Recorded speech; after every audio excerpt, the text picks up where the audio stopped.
안녕하세요. 신약개론 6회차 강의 시작하도록 하겠습니다. 함께 기도할게요. 하나님 감사합니다. 신약개론 수업 6번째 시간을 맞이하게 되었습니다. 오늘 하나님의 말씀을 나누는 가운데에 우리에게 큰 은혜가 주어질 수 있도록 축복하여 주시옵소서. 우리 학생들 어디에 있든지 늘 강건하게 하여 주시옵시고, 특별히 말씀을 같이 나눌 때에 집중할 수 있게 해주시고, 몰랐던 것 또 새롭게 발견할 수 있는, 또 새로운 하나님을 대해서, 또 몰랐던 예수님에 대해서 알아갈 수 있는 시간 되게 하여 주시옵소서. 예수님 이름으로 기도드립니다. 아멘. 오늘은 골로새서, 그리고 데살로니가 전후서, 그리고 목회서신, 디모데 전후서, 디도서, 그리고 빌레몬서까지 함께 보도록 하겠습니다. 먼저 골로새서 함께 보도록 할게요. 골로새서는 골로새 지역에 있는 교회, 즉 골로새 교회의 성도들에게 바울이 보낸 편지입니다. 먼저 중심 내용 알아보도록 하겠습니다. 골로새서에서 첫 번째로 등장하는 그 중심 내용은 우리 예수님에 대해서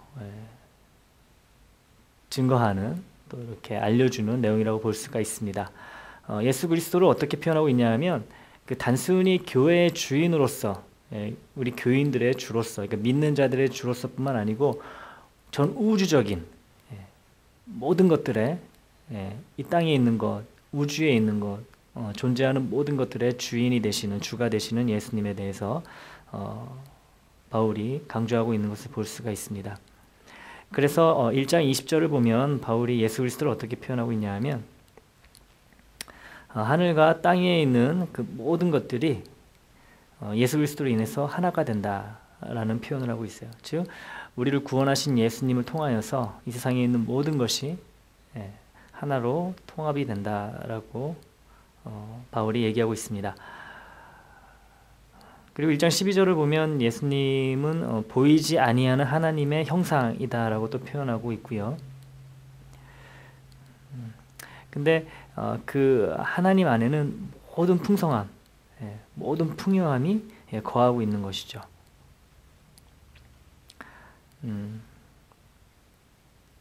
그리고 우리 예수 그리스도께서 하시는 일은 그 구원 사역, 즉 우리를 구속해 주시는 하나님의 대리인으로서 우리에게 구원을 주시는 그런 어떤 전통적인 구원사적 의미에서의 그런 역할뿐만 아니라, 그 의미가 예수님이 하시는 그 일이, 역할이 이제 확장이 되어져서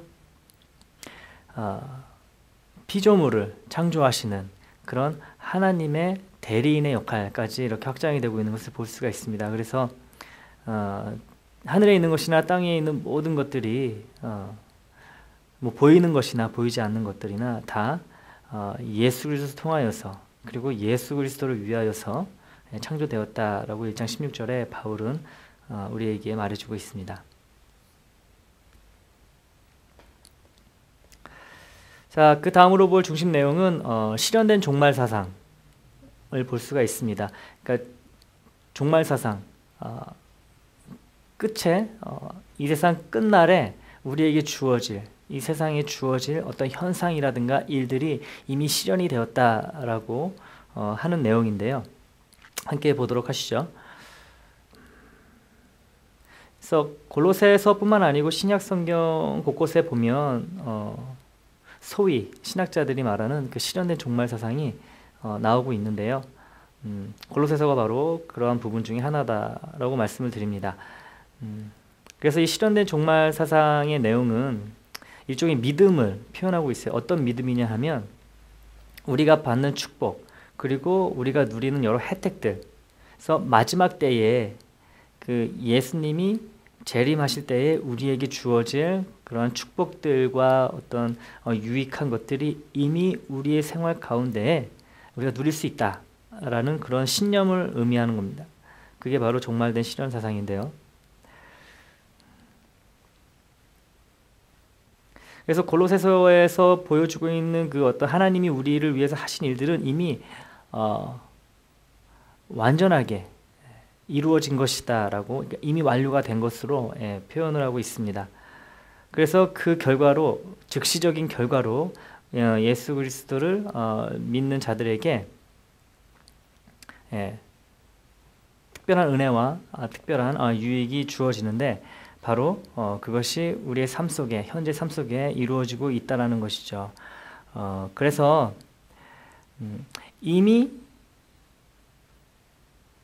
우리에게 주어진 축복과 은혜, 이미 우리에게 주어진 축복과 은혜를 강조하고 있어요. 앞으로 장차 올 축복과 은혜보다는 이미 우리에게 주어진 축복과 은혜를 강조하고 있다. 그게 바로 실현된 종말 사상 중에 하나이다.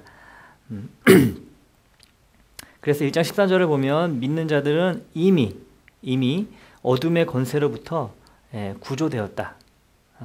어둠의 권세에서 벗어나게 되었다라고 얘기를 하고 있고요. 그리고 믿는 자들, 즉 우리는 이미 하나님이 사랑하시는 아들이 거하고 계신 그 하늘나라로, 그 왕국으로 이미 옮겨 있다라고 얘기를 하고 있습니다. 역시 1장 13절에 나오고요. 그리고 믿는 자들은 이미 예수 그리스도와 함께하고 있다라고 얘기를 하고 있습니다. 2장 12절과 3장 1절에 나오고 있죠. 그래서 믿는 자들을 반대하고 믿는 자들을 억압하려고 하는 그런 영적인 세력들은 이미 결박되어지고, 그러니까 무장해제되었다라는 거예요, 이미.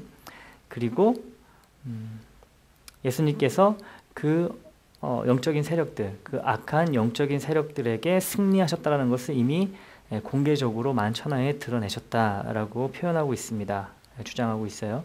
2장 15절을 보면 알 수가 있습니다. 이런 주장은 사실인 거죠.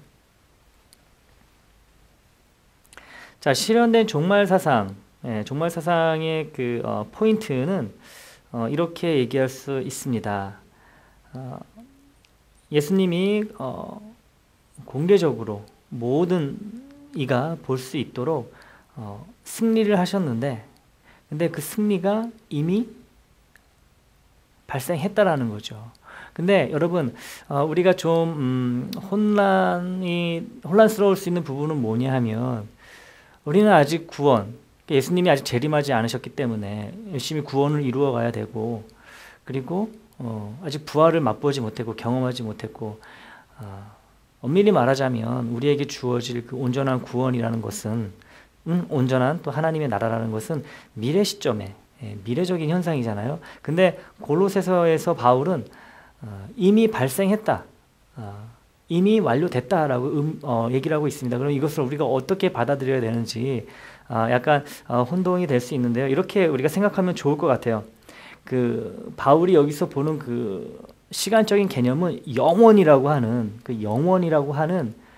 영원성에서 지금 우리의 현재를 바라보고 있다.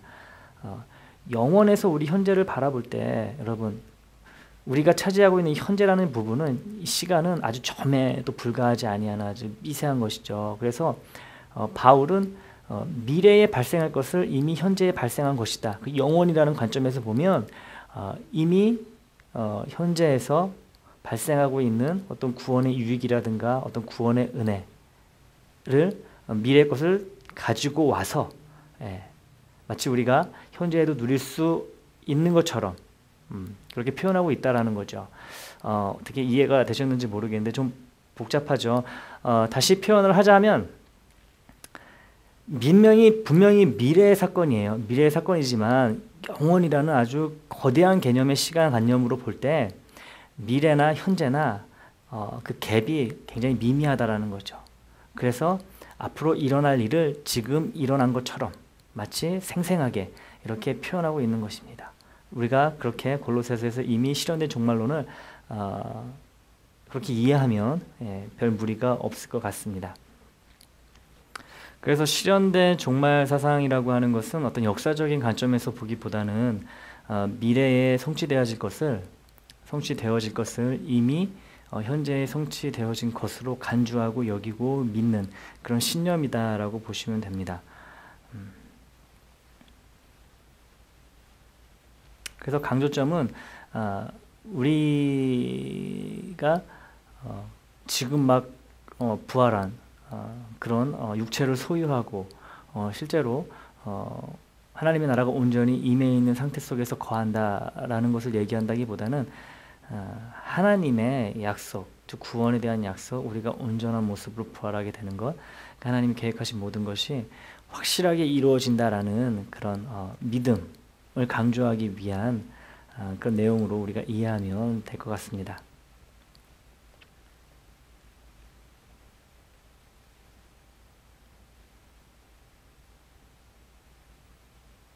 그리고 또 한 가지, 이 골로새서에서 실현된 종말 사상을 이렇게 표현함으로써 그 골로새 교인들이나 그리고 예수님을 믿는 우리에게나 이렇게 강조하고 있는 부분은 뭐냐면, 우주에 있는 어떠한 존재도, 어떠한 세력, 그러니까 어느 누구도 그리스도에게 믿음을 두고 있는, 즉 그리스도를 구세주로 영접한 사람들을 방해할 수 없고, 어떠한 안 좋은 영향력을 미칠 수 없다 라는 것을 강조하고 있는 것으로 우리가 또 볼 수 있습니다. 다음으로 우리가 볼 내용은 골로새서에서 지식과 그리고 성숙에 대해서 얘기가 나오고 있습니다. 그래서 지식에 있어서의 어떤 그 성장, 그러니까 지식을 알아가는 거죠. 그리고 영적으로 성숙해야 되는 것을 얘기하고 있는데요. 그렇다면 골로새 교인들이 알아야 될 것을 모르고 있고 아직, 그리고 영적으로 미성숙한 단계이기 때문에 바울이 이런 얘기를 하고 있을까? 그렇지는 않다라는 거죠. 그 반대예요. 골로새서 전체를 놓고 보면 골로새 교회 성도들이 이미 그들이 알아야 될 모든 것을 배웠다, 즉 알고 있다라고 언급이 되고 있어요. 1장 7절과 2장 6절에서 7절을 보면 우리가 알 수가 있고요. 그리고 복음이 자라서 그리고 그들 안에 열매를 맺고 있다라고 또 표현이 되고 있어요. 1장 5절과 6절을 통해서 우리가 알 수 있습니다. 그리고 그들이 지금 가지고 있는 믿음을 굳건히 지키고 있는다면 예수님께서 장차 그들이 하나님 앞에 섰을 때에 그들을 거룩하고 흠없고 정말 흠잡을 데 없는 그런 존재들로 고백할 것이다, 하나님께 소개할 것이다 라고 얘기를 하고 있습니다. 그래서 이 정도의 이런 극찬을 들을 정도라면,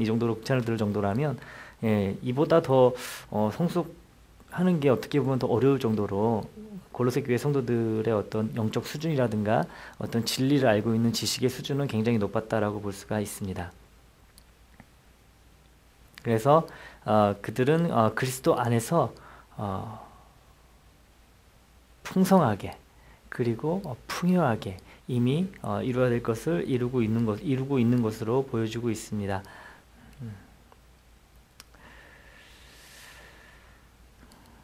자, 어쨌든 이렇게 강조를 하고 있는데요. 바울이 그 성장에 대해서 어떻게 표현을 하고 있냐면, 이 성장의 출처가 하나님이다라고 얘기를 하고 있어요.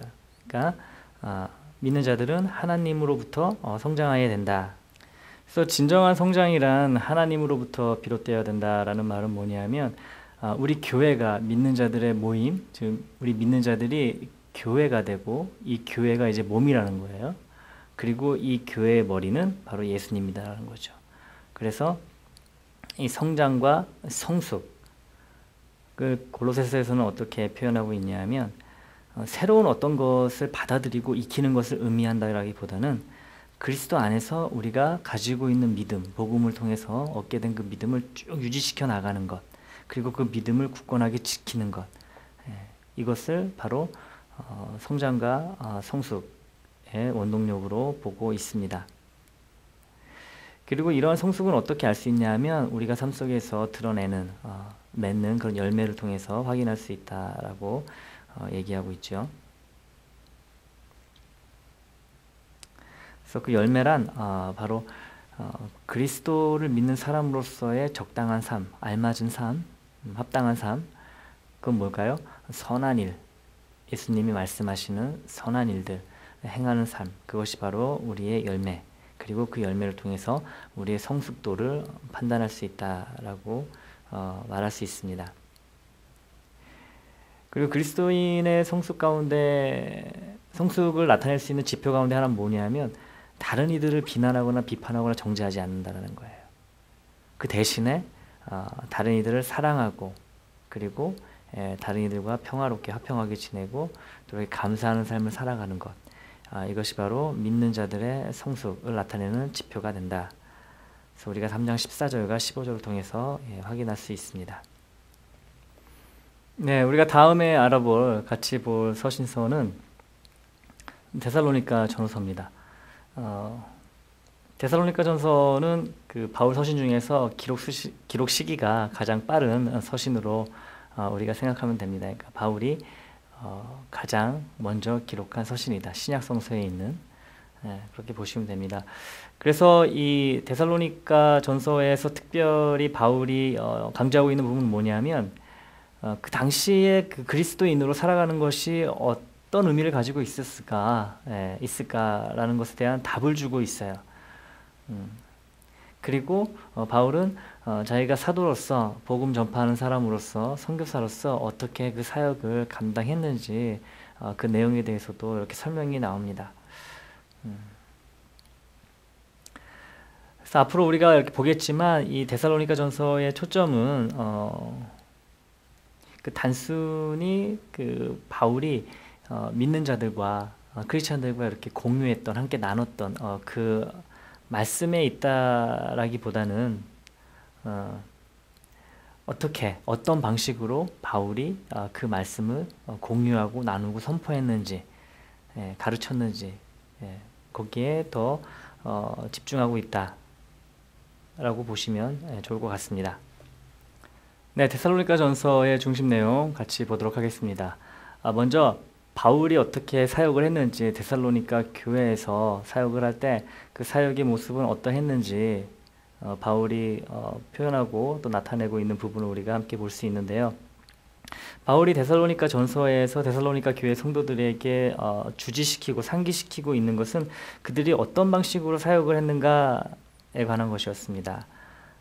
그리고 바울 자신뿐만 아니고 바울과 함께했던 그 동역자들, 복음의 동역자들이 어떻게 처신을 했었는가, 그 데살로니가 교회 성도들과 함께 있을 때 먼저 그들은 그 박해와 반대 속에서도 불굴의 그런 용기를 보여줬다. 2장 2절을 통해서 나오죠. 그러니까 복음을 전파하는 일에 있어서 여러 가지 반대와 또 역경이 있었지만 굴하지 않았다라는 것을 나타내고 있고요. 또 하나님의 메시지, 즉 복음을 있는 그대로 전함에 있어서 전혀 타협한다거나 또 자신들의 유익을 위해서 복음의 말씀을 왜곡시킨다거나 그러지 않았다고 얘기하고 있습니다. 2장 3절과 6절을 통해서 볼 수 있습니다. 이런 내용은. 그리고 데살로니가 교회 성도들에 대한 애정이 너무나 깊어서 그들을 너무나 생각해서 그들이 그들의 손으로 직접 자신의 필요한 것들을 벌어서 썼다. 즉 일을 스스로 했다. 생계를 스스로 유지했다라고 얘기하고 있어요. 왜냐하면 너무나 사랑하기 때문에 데살로니가 교회 성도들은 그 성도들에게 어떤 경제적인 부담을 주는 게 싫었다라는 거죠. 그래서 자신들이 복음 전파하는 일에도 열심을 냈지만 그러함에도 불구하고 또 스스로의 생계를 책임지는 모습을 보였다라고 2장 8절과 9절에서 얘기하고 있습니다. 그리고 자신들의 행위가 순전하고 그리고 올곧고 흠없었다라고 또 얘기를 하고 있습니다. 2장 10절에서. 또 이렇게 얘기해요. 비록 자신들이 사도로서 분명히 그 성도들, 즉 데살로니가 교회 성도들에게 요구할 수 있는 부분, 또 경제적인 부분이 있었음에도 불구하고 그럴 권위가 있고 그럴 당위성을 가지고 있었지만 그런 권한을 사용하지 않았다라고 얘기를 하고 있어요. 왜냐하면 데살로니가 교회 성도들을 가족처럼 여겼기 때문에 그랬다라는 거죠. 그러니까 만약에 그냥 데살로니가 교회 성도들을 그냥 자신들로부터 복음을 배우는 어떤 학생들, 어떤 그 자신들을 따르는 제자들로 생각을 했다면 바울이 요구를 했을 수도 있겠다.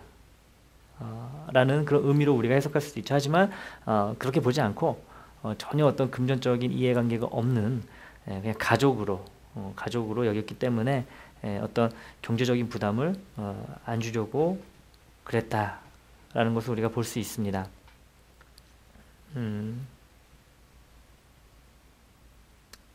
이렇게 가족에 관한 그 이미지, 가족에 관한 이미지는 데살로니가 전서에 다양하게 아주 두루두루 이렇게 나오고 있는 것을 볼 수가 있습니다. 첫째, 바울과 그의 동료들, 즉 복음을 같이 전파하는 데 힘썼던 그 동료들은 그들이 데살로니가 교회 성도들과 함께 있을 때에, 함께 있는 동안에 부모로서, 그들의 부모로서 자신들의 역할을 감당했다라고 얘기해요. 그래서 자신들이 부모니까 데살로니가 교회 성도들은 자식인 거죠.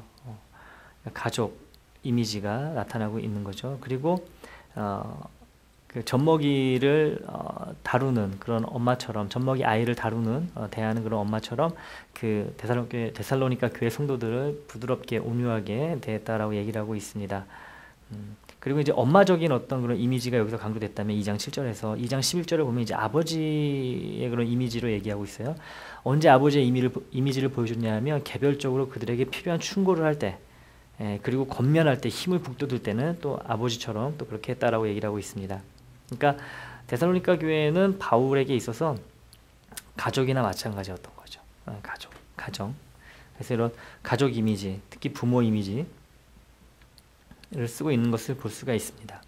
그리고 또 더 나아가서 부모 자식 간의 관계뿐만 아니고 또 형제 자매라고 이렇게 또 표현을 하고 있어요. 그들을 부르고 있어요. 그래서 데살로니가 전서는 비교적 그 짧은 그런 서신이죠. 길이가 짧아요. 내용이 짧다는 얘기죠.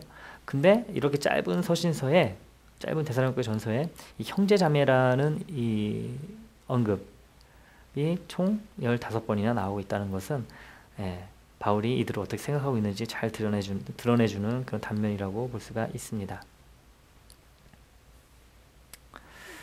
다음으로 볼 데살로니가 전서의 두 번째 중심 내용은 바로 그 명예와 그런 수치에 대한 내용이 나오고 있다는 거예요.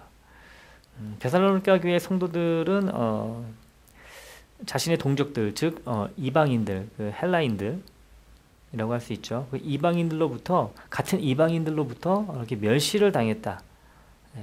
굉장히 불명예스러운 그런 대우를 받았다는 것을 우리가 알 수가 있어요. 왜냐하면 이 사람들이 갑자기 예수 믿었다고 해가지고 이방인이었는데, 그래서 이전에는 이방인들하고 똑같이 살았었는데 예수 믿었다고 하루아침에 변화된 삶을 보여주는 거예요.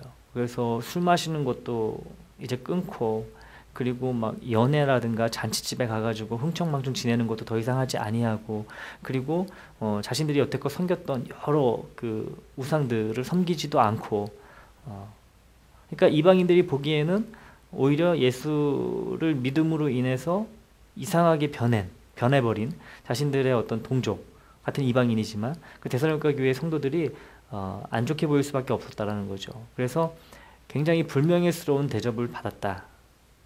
지금 그런 상황이 있었다. 그래서 그 당시에 데살로니가 교회, 즉 데살로니가에서 예수를 믿는다라는 것이 어떤 의미를 가지고 있느냐, 굉장히 불명예스럽고 수치스러운 일이었다라는 것을 우리가 짐작을 할 수가 있어요. 그래서 황제를 숭배하지도 않았고요. 황제에게 당연히 뭐 조공이라든가 이렇게 재물 같은 걸 바치지 않았다는 거죠. 예수를 믿고 나면 도저히 할 수가 없는 그런 일들이죠. 그래서 이 사람들은 데살로니가 교회 성도들, 즉 이방인이지만 예수 그리스도를 믿음으로써 크리스찬이 된 이 사람들은 같은 지역에 살고 있는 유대인들로부터도 고운 시선을 받지 못했어요. 왜냐하면 여전히 이방인으로 보였기 때문에. 그리고 자신들의 동족인 이방 사람들로부터도 손가락질을 받을 수밖에 없어요. 왜냐하면 기존 같이 놀고 같이 어울리고 뭐 다 같이 했는데 이제는 안 한다라는 거죠. 자신들이 여지껏 해왔던 거, 조상 대대로 해왔던 어떤 우상 숭배를 하지 않으니까 손가락질을 받았다는 거죠. 그래서 완전히 고립된, 굉장히 외로운 그런 상황에 있었다라는 겁니다.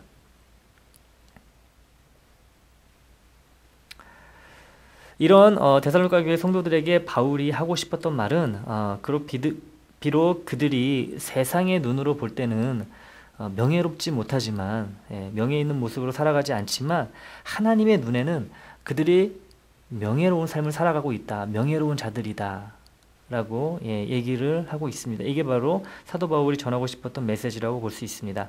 권면하고 위로하는 거죠. 그리고 그들에게 다음과 같이 확신을 주고 있어요. 그리고 이들이 여기서는 비록 이런 대접을 받고 있지만 수치스럽지만 지금 다른 지역에 퍼져 있는 다른 지역에서 신앙생활하고 있는 다른 기독교인들에게 데살로니가 교회 성도들은 명예로운 사람들, 굉장히 본받을 만한 사람들로 지금 칭찬받고 있다라는 것을 알려주고 있습니다.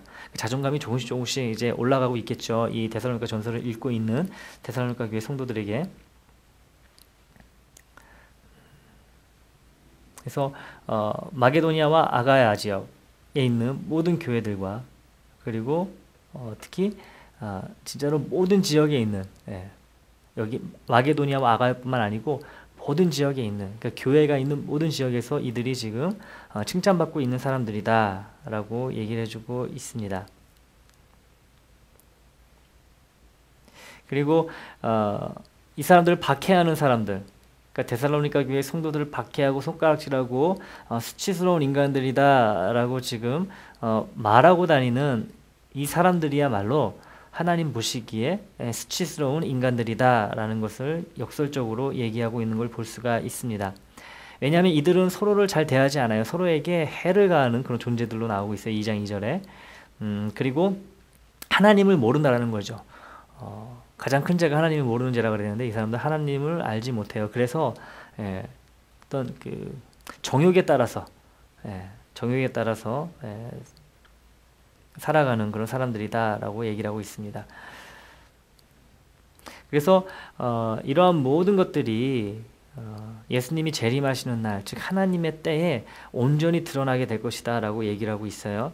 그래서 지금 분별력 없이 자신들이 이게 평안하다, 그리고 자신들의 삶이 안정적이다, 근심이 없다라고 지금 얘기하는 사람들, 일종의 떠벌리는 사람들은 하나님이 그때에 심판을 받게 될 것이다, 즉 멸망받게 될 것이다 라고 얘기를 하고 있습니다. 따라서 데살로니가 교회 성도들은 그렇게 멸망받을, 저주받을 그 자신들을 삿대질하는 그 이웃들, 그 동족 이방인들에 대해서 신경 쓸 필요가 없다라고 얘기를 하고 있어요. 하지만 바울은 여기서 멈추지 않고 두 가지 실제적인 제안을 합니다. 이 두 가지 실제적인 제안은 그들의 어떤 지금 처해 있는 상황에 실제적인 도움을 줄 수 있는 조언이라고 할 수가 있겠죠. 첫째, 데살로니가 성도들은 서로가 서로를 세워주는 일에 열심을 내야 된다라고 얘기를 하고 있어요. 그래서 이렇게 서로를 세워줄 때에 자신들이 가지고 있는 명예가 자신들 스스로 이렇게 세워나갈 수 있다라고 얘기를 하고 있습니다. 근데 자신들의 명예는 세상에서 세워져 나가고 인정받는 것이 아니고 공동체 내에서 세워지고 인정받는 것이기 때문에 서로가 서로를 잘 세워줘야 되는 거죠. 그래야지 공동체가 훌륭하고 아름답게 서갈 수 있으니까 그런 거겠죠. 그리고 두 번째 조언은 그 데살로니가 교회 성도들이 외인들, 즉 교회에 속하지 아니하는 아직 예수님을 믿지 아니하는 자신들 손가락질하는 사람들에게도 그 사람들을 대함에 있어서 주의하라라고 얘기를 하고 있습니다. 그래서 이 사람들, 너희들에게 손가락질하고 너희들을 수치스럽게 만드는 이 사람들과 다투지 말고 그 사람들이 시비 건다고 해서 그 시비에 같이 참여하지 말고 올바른 사람으로서, 올바른 시민으로서, 데살로니카에 살고 있는 한 시민으로서 아름다운 삶, 즉 선한 삶을 꿋꿋이 살아가라라고 이렇게 권면을 하고 있습니다. 그렇게 할 때에 아무리 옆에서 손가락질을 하더라도 그들이 시민으로서 정당한 삶을 바르게 살아간다면 비난의 소리가 잦아들게 될 것이다. 그들이 더 이상 할 말이 없을 것이다 라고 바울이 아주 실제적인 지혜로운 조언을 해주고 있는 것이죠. 그러니까 맞서 싸우지 말고 너희 살아갈 것을 너희 믿음에 맞춰가지고 선하게 살아가라. 너의 삶을 살아가라. 이렇게 얘기를 해주고 있는 거죠. 그리고 무엇보다 현재 처해 있는 상황을 바라보기보다는 앞으로 너희가 갈 하늘나라, 즉 영원한 나라로 가게 되는 너희의 운명을 생각하면서 너희들의 미래를 생각하면서 지금의 삶을 살아가라고 얘기를 하고 있어요. 그러면서 시선은 하늘나라를 바라보지만 우리의 몸은 아직 이 땅에 있으니 사랑하면서 그리고 서로에게 좋은 일을 해주면서 특별히 외인, 즉 교회에 속하지 아니한, 예수를 믿지 아니하는 다른 사람들에게도 선한 일을 하면서 이렇게 현재의 충실한 삶을 살아가라라고 조언을 해주고 있습니다. 자, 다음으로 볼 중심 내용은요. 데살로니가 전서에서 바울은 도덕성에 대해서 얘기를 하고 있는데요. 그 중에서도 성적 도덕성에 대해서 얘기를 하고 있습니다. 그래서 바울은 하나님을 기쁘시게 하기 위해서 그들이 어떤 삶을 살아가야 되는지 또 충고를 해줍니다. 그러기 위해서 첫 번째 바울이 강조하는 것은 그들이 거룩하고 명예로운, 영예로운 그런 삶을 살아가야 된다라고 얘기를 하고 있어요. 어떤 측면에서 성과 관련해서 거룩해야 된다, 순결해야 된다라고 얘기를 하고 있습니다. 그래서 결혼하기 전에 성관계 하는 것을 금지하고요. 그리고 욕정에 사로잡혀가지고 상대방을 착취하는 듯한 그런 성적으로 문란한 행위, 성적으로 다른 사람에게 피해를 주는 행위는 하지 말라라고 강력하게 권면하고 있습니다. 4장 3절과 7절에 나와 있습니다. 이 말씀은 확인해 보시기 바랍니다.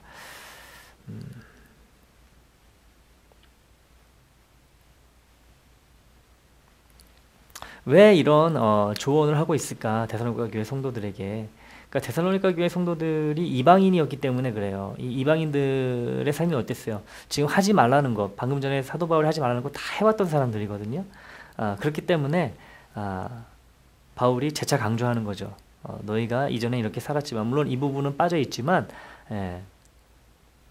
있는 것으로 우리가 받아들일 수 있죠. 너희가 비록 이렇게 살아왔지만 이제는 이런 삶을 살지 말아라. 구체적으로 조목조목 얘기해주고 있는 것을 볼 수가 있습니다. 그래서 이렇게 혼전순결이라든가 그리고 성적으로 이렇게 거룩하게 사는 것, 그러니까 일부일처제, 이런 개념은 이 데살로니가 교회 성도들에게 뭐랄까 굉장히 신기한 개념이었을 거예요. 그러니까 처음 들어보는. 왜냐하면 이 사람들은 그렇게 안 살았기 때문에 그들의 조상들이 그랬고 지금 그들의 동료 주변들도 그랬고 자신들도 어쩌면 그런 삶을 살아왔기 때문에, 그래서 바울이 성적 도덕에 대해서 이렇게 강조하고 있는 것을 볼 수가 있습니다. 그리고 삶을 위해서 일하라. 그러니까 놀지 말고 일하라라는 내용을 또 우리가 눈여겨볼 만한데요. 그래서 바울이 데살로니가 교회 성도들에게 촉구하는 내용 중에 하나가 뭐냐면 놀지 말고 일하라는 거예요. 손으로. 그러니까 즉 열심히 일하라는 거죠. 그리고 다른 사람에게 경제적으로 의존하지 말라라고 얘기를 하고 있습니다. 아마 데살로니가 교회 성도들 중에는 게으른 자들이 있었던 것으로 우리가 생각해 볼 수가 있는데요. 그냥 삶을 위해서 자신의 삶을 유지하거나 자신의 삶을 지탱하기 위해서 일을 안 하는 거예요. 일을 안 해요. 그래서 이들이 일을 안 하는 이유는 그냥 단순히 게을러서 일을 안 한 걸 수도 있겠지만 우리가 좀 더 개연성 있는 이유를 한번 생각해 보자면, 이들이 왜 게으를까? 이 정도로 게으를까? 왜 일하는 것을 포기할 정도로 게을렀을까? 라는 거에 대한 우리가 이유를 생각해 볼 수 있다는 거죠. 그것은 뭐냐면 이 사람들, 즉 데살로니가 교회, 데살로니가 전서에서 보여주는 그 바울의 그 생각도 마찬가지고요. 그 데살로니가 교회 성도들의 생각에 어떤 것이 있었냐 하면 예수님이 내일이라도 당장 재림하신다라는 임박한 그런 종말 사상을 가지고 있었어요. 그러니까 생각을 해보세요. 내일이면, 내일 모레면, 뭐 늦어도 뭐 일주일 후에는 오실 것 같은데 지금 뭐 이렇게 땀 흘리면서 힘들게 일할 필요가 있나라는 그런 사고가 만연해 있을 수 있다라는 거죠. 하지만 여전히 열심히 일을 하는 성도들이 대다수였다라는 거죠. 근데 개 중에 이런 사람이 있었다라는 거예요. 그래서 바울이 그러지 말라라고 얘기를 하고 있어요. 내일 당장 예수님이 오시더라도 오늘은 오늘에 주어진 일을 충실히 해야 된다. 열심히 일을 해야 된다. 라는 그런 훈계를 하고 있는 것을 볼 수가 있습니다. 그래서 그냥 빈둥빈둥 거리면서 오실 예수님을 기다리는 것은 바른 모습이 아니다. 있는 곳에서 열심히 일을 하다가 예수님을 만나는 것이 아름다운 모습이다. 그것이 참된 기다림의 모습이다 라고 바울이 전하는 것을 우리가 볼 수가 있습니다. 데살로니가 후서 보도록 하겠습니다. 데살로니가 후서는 데살로니가 교회에 바울이 보낸 두 번째 편지라고 우리가 보면 됩니다. 먼저 중심 내용 보도록 할게요. 첫 번째 중심 내용은 종말 심판에 대한 그런 확실성이 표현되고 있다, 드러나고 있다라는 것입니다. 그래서 데살로니가 후서가 믿는 자들, 즉 데살로니가 교회 성도들에게 확신을 주고 있는 내용은 무엇이냐면 그들을 박해하는 사람들이 하나님의 심판에 반드시 심판을 받게 될 것이다 라는 것입니다. 자신들이 잘못한 행동, 즉 믿는 자들, 하나님의 백성들을 힘들게 하고 어렵게 하고 박해하고 핍박했던 것들에 대해서 분명히 하나님의 심판을 받게 될 것이다 라고 얘기를 하고 있어요. 1장 6절을 통해서 우리가 알 수가 있고요. 그래서 예수님이 재림하실 때에 천사들과 함께 오시는데요. 그래서 불로 그 믿는 자들을 박해했던 사람들을 완전히 전멸하실 것이다. 그렇게 심판하실 것이다 라고 얘기하고 있습니다. 그래서 데살로니가 교회 성도들을 핍박했던 그런 자들뿐만 아니고 하나님을 몰랐던 자들에게 이런 무시무시한 심판이 임할 것이다 라는 것을 선포하고 있습니다. 그래서 심판의 결과로 이 기독교를 반대했던 사람들, 즉 복음을 반대하고 믿는 자들을 박해했던 사람들, 뭐 유대인이나 뭐 이방인 상관없이 모두 영원한 그런 멸망이라는 형벌을 받게 될 것이다라고 얘기를 하고 있습니다. 이런 영원한 형벌의 특징 중에 하나는 그 하나님과 영원히 결별된다라는 거죠. 분리된다라는 것, 하나님과 다시는 함께할 수 없다라는 것, 이런 특징을 가지고 있습니다. 무시무시하죠. 하나님과 영원히 함께할 수 없다라는 것. 두 번째 우리가 같이 볼 내용은 불법의 사람에 관한 것입니다. 예수님이 이제 재림을 하시는데 바로 그게 주의 날이라고 나와 있는데요. 예수님의 두 번째 오심이죠, 이 땅에, 즉 재림, 파루시아. 근데 이 날이 오기 전에 반드시 그 발생하는 현상이 있는데 그게 뭐냐면 바로 불법의 사람이 나타난다라는 거예요. 불법의 사람이. 근데 이 불법의 사람이 지금은 어떤 힘에 의해서 지금 억제가 되고 있다는 거예요. 억제가 되고 있어서 현재는 드러나 있지 않은데 이런 이 억제력이 이제 사라지게 되면 불법의 사람을 잡고 있는 그 힘이 사라지게 되면 이제 이 불법의 사람이 드러나게 된다는 것입니다. 그리고 하나님의 그 성전에 앉아서 자기가 하나님이다라고 이렇게 선포를 하게 된다고 얘기를 하고 있습니다.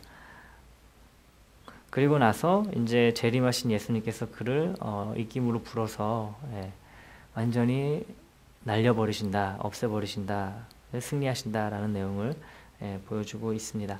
그래서 이 불법의 사람이 누구인지 우리는 늘 깨어 있음으로 말미암아 파악할 수 있어야 되는 거죠. 분별할 수 있어야 되는 거죠. 그래서 우리가 제대로 분별할 때 우리는 알 수 있는 거죠. 주님의 재림의 때가 임했구나라는 것입니다. 그래서 이 불법의 사람이 나타나기 전에는 절대 예수님의 재림이 없다라는 것. 그래서 불법의 사람이 나타날 때 예수님의 재림을 우리가 곧 임박할 것으로 기대할 수 있다라는 것을 데살로니가 후서에서는 보여주고 있습니다. 그리고 데살로니가 전서에서 그 게으른 자들에 대해서 이렇게 바울이 혼내는 그런 내용을 봤는데요. 데살로니가 후서에서도 그런 주제로 바울이 얘기를 하고 있습니다. 그래서 이번에는 3장 10절을 볼 때 바울이 이런 명령을 하고 있어요. 명령이죠. 그러니까 일하기 싫은 자는 먹지도 말라라는 그런 아주 센 명령을 하고 있습니다. 일하기 싫으면 먹지도 말아라 라는 얘기를 하고 있어요. 그러니까 게으르게 살지 말라, 열심히 일을 하면서 주님을 기다려라 라고 얘기하고 있는 것을 볼 수가 있죠. 여기서 볼 때 일하기 싫은 자는 말 그대로 일을 할 수 있음에도 불구하고 일을 의도적으로 안 하는 사람, 좀 게으르고 그런 사람을 의미하죠. 그러니까 뭐 사정이 있어가지고 뭐 몸이 불편하다거나 그래서 일을 못하는 사람을 의미하는 건 아니에요. 일을 할 수 있음에도 불구하고 일을 하지 않는 사람들을 의미한다. 그리고 이렇게 의도적으로 일을 안 하는 사람들 같은 경우는 같이 공동체에서 식사를 할 때 제외시켜라, 배제시켜라 이런 얘기를 하고 있어요. 같이 밥 먹지도 말고 밥을 주지도 말라라는 거죠. 교회로 모였을 때.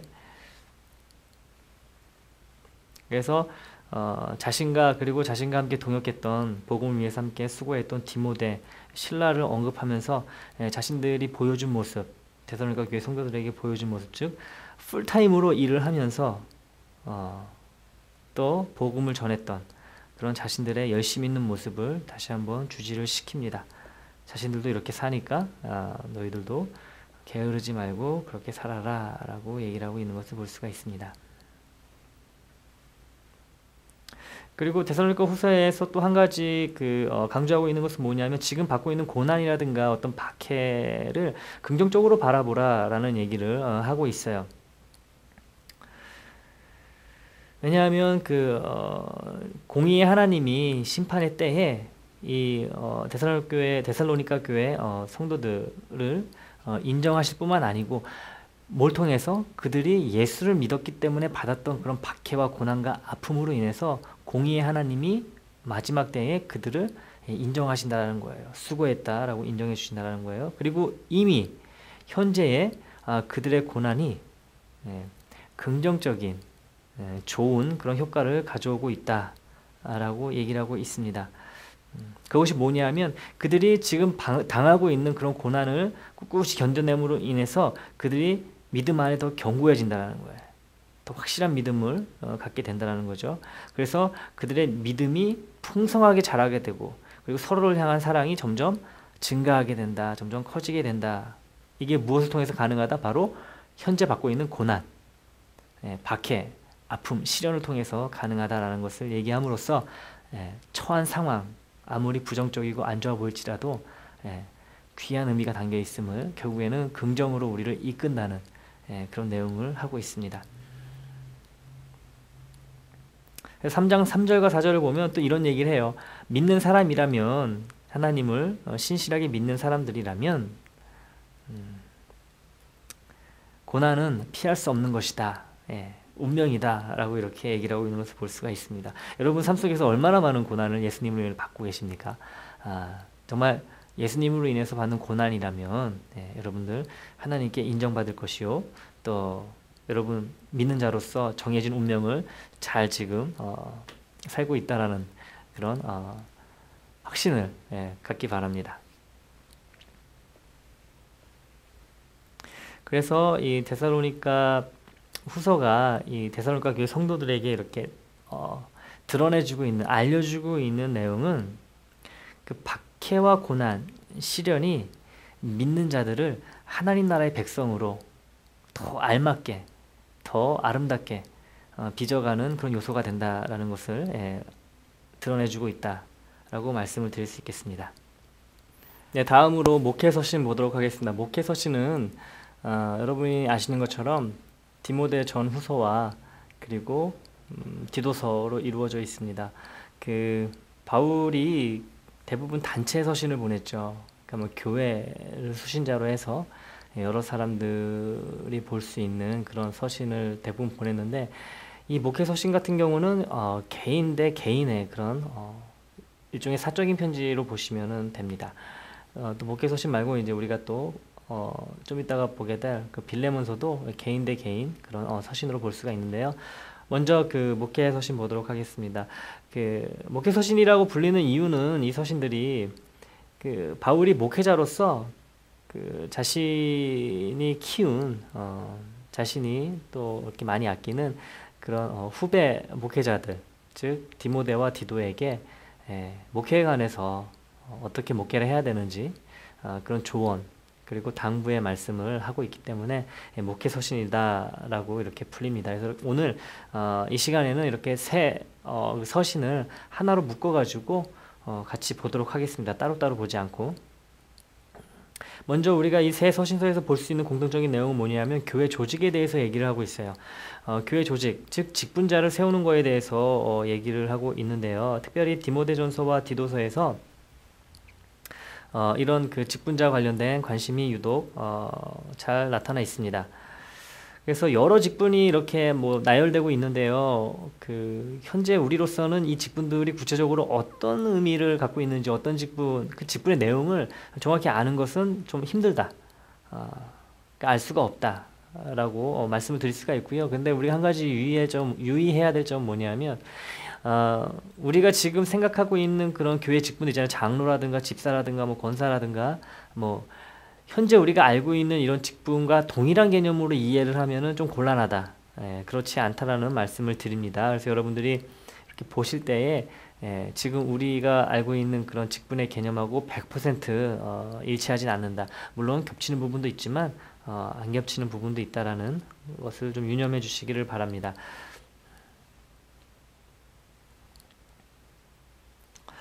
디모데전서에서 그 감독자, 즉 감독에 대한 그 언급이 나오는데요. 이 감독이 하는 일은 뭐냐면 그 하나님의 교회를 관리하는 일을 의미합니다. 그래서 하나님의 교회를 관리하는 일이 바로 감독자의 그 직분이었는데요. 마치 그 집을 관리하는 사람, 즉 가장이 집을 관리하듯이, 그리고 가족 구성원들이 가정을 이렇게 관리하듯이 하나님의 몸된 교회, 즉 하나님의 가정인 교회를 관리하는 그런 직분이 바로 감독의 직분이었다. 그리고 디도서에서는 이 감독을 하나님의 청지기라고 이렇게 표현을 하고 있습니다.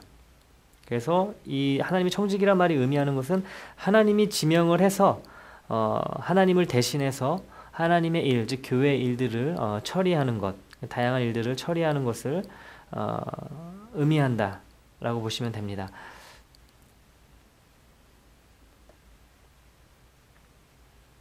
그리고 디모데전서와 디도서에서 이 교회의 직분자들이 어떤 자격 요건이 필요한지에 대해서 또 얘기하고 있는 것을 볼 수가 있어요.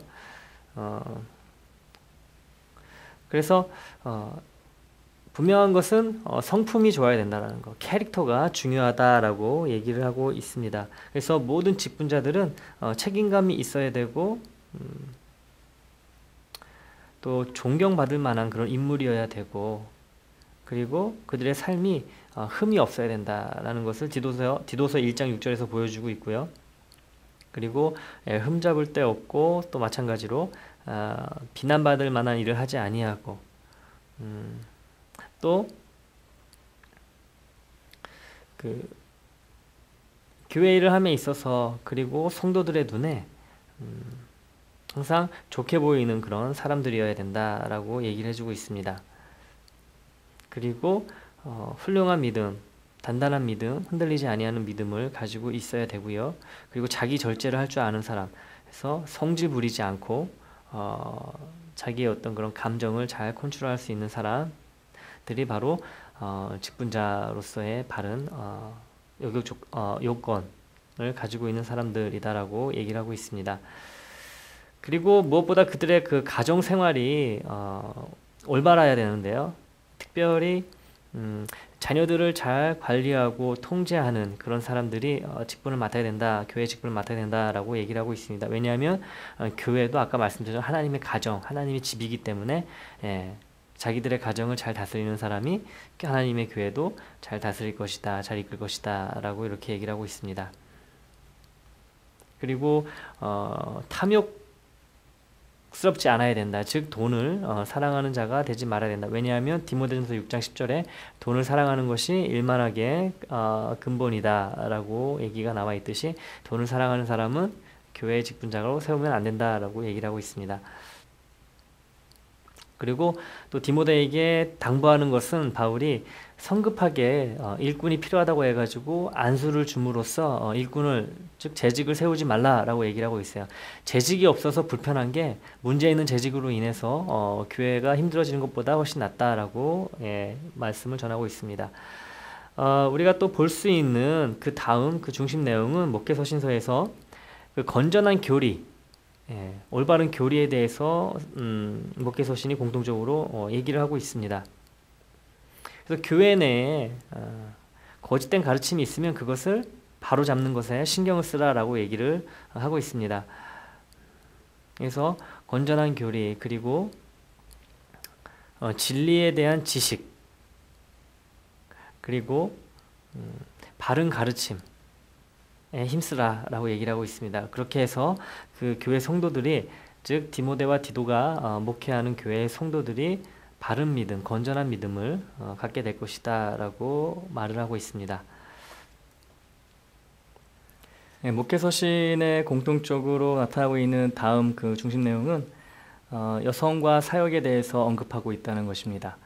목회서신 모두 그 여성에 대해서 특정한 태도를 견지하고 있는데요. 특별히 교회 내에서 그리고 사회적으로 그 여인들의 역할에 대해서 관심을 보이고 있습니다. 종합적으로 보자면 그 여성들은 아이를 출산하는 것에 집중을 해야 된다 라고 디모데전서 2장 15절과 5장 14절을 통해서 나타나고 있고요. 그리고 가정을 돌봐야 된다, 가정을 꾸려야 된다 라고 나와 있습니다. 디모데전서 5장 14절과 디도서 2장 5절을 통해서 볼 수가 있습니다. 또 남편들에게 복종해야 된다, 순종해야 된다 라는 이런 내용이 디모데전서 2장 11절과 디도서 2장 5절을 통해서 나타나고 있습니다. 사역 측면에서 보자면 나이든 그런 과부들이 사역, 그 직분을 감당하는 것을 우리가 볼 수가 있어요. 디모데전서 5장 9절과 10절을 통해서 볼 수가 있고요. 그러니까 여성들에게 허용이 됐다라는 거죠. 교회 내에서의 직분이.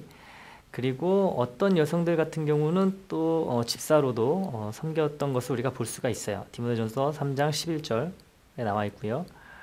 하지만 여성들에게 허락되지 않은 것이 있었는데요. 가르치는 것, 남성들을 가르치는 것, 그리고 남성들 위에 권위를 갖고 있는 것, 즉 남성들에게 대해서 자신의 권위를 주장할 수 있는 것, 이런 것이 허락되지 않았습니다. 디모데전서 2장 12절을 통해서 확인할 수가 있고요. 당연하겠지만 이러한 주제, 방금 말씀드린 여성과 관련된 이런 일이라든가 사역에 관련된 이런 모습들은 계속해서 많은 논쟁거리로 지금도 이야기가 진행 중이라고 보시면 됩니다. 그래서 많은 논란이 있다라는 거죠. 그래서 어떻게 보면 지금 그 디모데 전후서와 또 디도서에서 나오는 그 여성 관련된 발언들은 좀 성차별주의자적인 그런 모습을 보여주고요. 좀 비합리적이고 불합리적인 그런 모습을 보이고 있다라는 것이죠. 그리고 바울이 특별히 이 여성들에 대해서 언급을 할 때 사용되는 이 단어들이 굉장히 거슬린다 라는 것, 곱지 않고 부드러운 그런 단어들이 아니다 라는 것을 우리가 또 볼 수가 있어요. 그 예로 디모데전서 5장 6절을 한번 보시기 바랍니다. 그래서 이러한 문제들을 해결하기 위해서 다양한 그런 제안들 또 해결 방법들이 제시되었는데요. 결론적으로 말씀을 드리면 지금도 이 논리, 이 논란, 이 싸움은 계속 이어져 가고 있습니다. 그래서 어떤 사람들은 동서고금을 막론하고 지금 바울이 하고 있는 얘기는 모든 여성들에게 적용이 된다, 믿는 여성들에게. 그래서 지금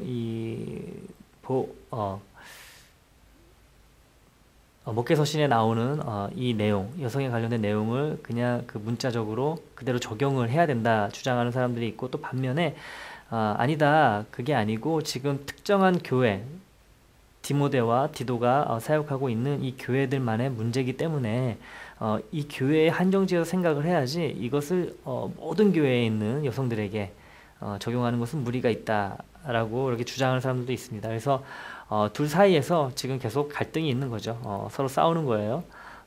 그래서 여러분들은 어떻게 생각을 하시는지 궁금합니다. 한번 생각을 해보세요. 네, 마지막 빌레몬서 보도록 하겠습니다. 여러분, 빌레몬서는 그 신약 성경에서 가장 짧은 그런 성경이라고 보시면 돼요. 분량이 그 헬라어, 그리스어 단어로 335단어밖에 안 돼요. 이 빌레몬서는 굉장히 짧죠. 짧은데 하지만 굉장히 유익한 그리고 많은 교훈을 주는 하나님의 영감으로 기록된 하나님의 말씀이다라고 우리가 생각하시면 됩니다.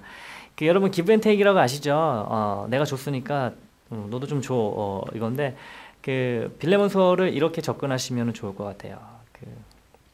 바울과 빌레몬이 있는데요. 두 사람 사이가 바로 기브앤테이크. 그래서 바울이 내가 너한테 준 것이 있으니까 너도 내가 부탁하는 거 들어다오. 이런 내용으로 보시면 돼요. 근데 그 가운데 누가 꼈냐 하면 오네시모라고 하는 빌레몬의 종이 지금 이렇게 가운데 껴 있는데요. 그러니까 빌레몬을 대신해서 지금 바울이 오네시모를 대신해서 지금 바울이 빌레몬에게 부탁을 하고 있는 그런 내용이 바로 빌레몬서다라고 보시면 됩니다. 일종의 그 친구 사이의 편지라고 보시면 돼요. 친구 사이의 편지. 그 목회서신, 방금 전에 우리가 본 목회서신은 그 선배 목회자가 후배 목회자에게 해주는 일종의 조언, 충고라고 보시면 이 편지는 정말 사적인 편지, 친구와 친구 사이의 그런 편지로 보시면 됩니다. 그래서 다시 말씀드리지만 빌레몬은 바울에게 빚진 게 있어요. 뭔가 받은 게 있다는 얘기죠. 그것은 복음이죠. 그래서 바울이 그 호의, 이번에는 내가 너에게 호의를 베풀었듯이 너도 나에게 호의를 베풀어다오라고 이렇게 쓰고 있습니다. 재밌는 것은 바울은 자신의 어떤 유익, 자신이 원하는 것, 그러니까 자신의 개인적인 어떤 그런 필요 때문에 빌레몬에게 편지를 보내는 게 아니고 오네시모를 대신해서 오네시모의 필요를 자신이 대신 이렇게 대변하면서 빌레몬에게 글을 쓰고 있는 것을 우리가 볼 수가 있습니다. 왜냐하면 오네시모 같은 경우는 노예였어요. 노예는 누구에게 뭘 요구할 수 있는 그런 사회적인 어떤 그런 권리가 보장되지 않았죠. 그런 권한이 전혀 없었던 사람입니다. 그렇기 때문에 바울이, 자유인이었던 바울이 대신 빌레몬에게 오네시모를 대신해서 얘기하고 있는 것을 볼 수가 있습니다. 한 가지 재밌는 사실은 그 빌레몬은 오네시모에게 아무런 빚을 진 게 없지요. 오히려 우리가 그 내용상으로 이렇게 추론해 볼 때 지금 오네시모는 빌레몬의 종이었거든요. 노예였는데 뭔가 지금 문제가 있어서 바울에게 도망간 그런 상황이다라고 우리가 볼 수가 있습니다. 어떻게 보면 오네시모가 빌레몬에게 해서는 안 된 일, 뭐 실수라든가 뭔가를 저질렀는데 이런 오네시모를 대신해서 바울이 빌레몬에게 오네시모를 용서해 줘라, 더 나아가서 형제로 받아들여 줘라 라고 얘기를 하고 있습니다. 노예임에도 불구하고. 그래서 우리가 바울이 빌레몬에게 이렇게 부탁할 수 있었던 것, 노예를 위해서 이런 부탁, 주인에게 노예를 형제로 받아들이라 라고 이렇게 부탁하는 그런 바울의 어떤 메시지가 굉장히 빌레몬에게는 충격적이었을 것이고, 또 빌레몬과 함께 신앙생활하는 그런 성도들에게는 역시 큰 충격이었을 것이다. 근데 빌레몬이 바울이 말한 대로 그렇게 오네시모를 형제로 받아들여 줬을까 아니면 아닐까는 애석하게도 빌레몬서에 나와 있지 않아서 우리가 정확하게 알 수는 없지만, 우리가 또 추측해 볼 수 있는 것은 만약에 빌레몬이 바울이 말한 대로 그렇게 오네시모를 형제로 받아들이지 않았다면, 용서해 주지 않고 형제로 받아들여지지 않았다면 이 빌레몬서가 이제까지 남아 있을 수 없었다라는 거죠. 계속 이렇게 돌고 돌아서, 그리고 또 계속 그 사본이 이렇게 기록이 되고 전파되었다라는 것은 빌레몬이 바울의 그런 부탁을 받아들여서 오네시모를 자신의 형제로, 노예였지만 형제로, 그리고 또 온전히 용서하는 그런 모습을 보여줬을 것이다 라고 우리가 생각해 볼 수 있을 것 같습니다. 그래서 이제 노예제도에 대해서 한번 우리가 살펴볼 필요가 있는데요. 오네시모를 통해서 바울이 노예제도를 어떻게 생각하고 있을까, 우리가 한번 생각해 보려고 하는데요. 역시 안타깝게도 바울이 노예제도 폐지를 찬성했다, 아니면은 노예제도를 옹호했다, 이렇게 알 수가 없어요. 그 다른 서신서에서는 바울이 그 노예, 종들은 마땅히 주인을 섬겨야 된다, 복종해야 된다 이런 얘기를 하고 있고요. 그리고 또 빌레몬서에서는 또 노예를 형제로 받아들이라 라고 얘기를 하고 있기 때문에 바울이 노예 제도에 대해서 갖고 있었던 어떤 기본적인 그런 입장을 이해하는 것은 좀 어렵다라고 말씀을 드릴 수가 있습니다. 하지만 빌레몬서를 기본으로 해서 빌레몬서를 근본으로 해서 우리가 한번 생각을 해본다면, 토대로 생각을 해본다면 바울은 분명히 오네시모를 소중한 사람으로 여겼어요. 우리가 11절, 12절을 통해서 볼 수가 있고요. 그리고 동등한 인격자로서 이렇게 대하고 있는 것을 볼 수가 있습니다.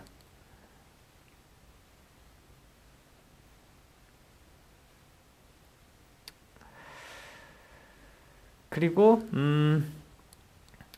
지금 바울은 옥에 갇혀 있는 상황이죠. 옥에 갇혀 있는 상황, 즉 죄인, 죄수로서 지금 빌레몬에게 이 편지를 쓰고 있는 그 장면을 우리가 생각해 볼 필요가 있을 것 같아요.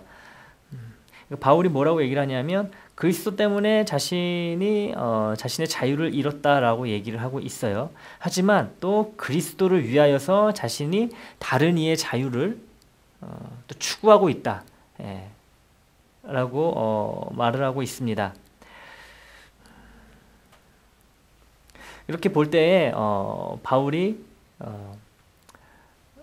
빌레몬에게 오네시모를 용서하고 오네시모에게 자유를 주고 오네시모를 형제로 동등한 인격체로 받아들이라 라고 이렇게 바울이 하는 얘기를 들었을 때 빌레몬이 굉장히 놀랄 수밖에 없었다라는 거죠. 자신은 이렇게 갇혀있지만 옥이 갇혀있지만 자유가 없는 사람이지만 지금은 오네시모라고 하는 종의 자유를 위해서 대신 이렇게 간구하고 부탁하는 그런 바울의 모습에 놀라면서 또 큰 감동을 받았을 것이다 라고 우리가 생각을 할 수가 있습니다. 여러분 이렇게 오늘 수업을 마치도록 하겠습니다. 오늘 여러 서신서들을 봤는데요. 양이 많고 또 많은 서신서이기 때문에 여러분들이 다른 회차에 비해서 또 많은 신경을 쓰셔야 될 것 같아요. 하지만 잘 하셨고 이제까지 또 잘 하시리라 믿습니다. 의문사항 있으면 수업 내용과 관련해서 언제나 저에게 연락 주시면 제가 답변 드리도록 하겠습니다. 여러분 오늘도 수고 많으셨습니다. 감사합니다.